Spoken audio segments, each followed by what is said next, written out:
7 तारीख अर्थात आसंता काली दक्षिण ओडिशा उपकूल संलग्न बंगोपसागर रे सृष्टि हेबो लघुचाप। एहा प्रभाव रे राज्य रे वर्षा लगी रहिबो।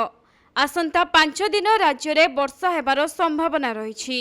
सेहिपरि 8 तारीख रे एही लघुचाप आभ्यंतरीण ओडिशा एवं छत्तीसगढ़ उपरे प्रभाव पकाइबो। सृष्टि होइतिबा घूर्णिबलय और लघुचाप प्रभाव रे आसंता 5 दिन जाए राज्यर विभिन्न स्थान रे वर्षा हेबो। अधिकांश स्थान रे स्वल्प परिमाण रे वर्षा हेबाकु थिबा बेले किछि किछि स्थान रे मध्यम और भारी वर्षा होई पारे। तेबे 7 और 8 तारीख रे पुरी रे वर्षा लागि रहिबो। 2 दिन रे मोट 30 रु 35 मिमी पर्यंत वर्षा होई पारे।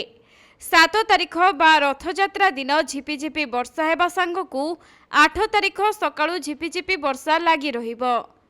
किंतु संध्या परे पाग सुखिला रहिबो बोली अनुमान करा जाउछि।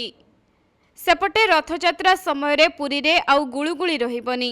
पाग ठंडा रहिबो बोली पूर्वानुमान करिसेंती पाणीपाग विभाग। 10 तारिखरु मौसुमी सक्रिय हेबा सह वर्षार परिमाण मध्य बढ़िबो। 10 रु 15 तारिख जाए दक्षिण आभ्यंतर और उपकूलर अनेक स्थान रे मध्यम परिमाणर वर्षा हेबो। किछि स्थान रे प्रबल वर्षार संभावना रहिछि। गजपति, गंजाम, रायगड़ा, कंधमाल, बौद्ध, पुरी, खर्दा, ढेंकानाल, केन्दुझर, मयूरभंज और कटक जिले में अधिक वर्षा होई पारे।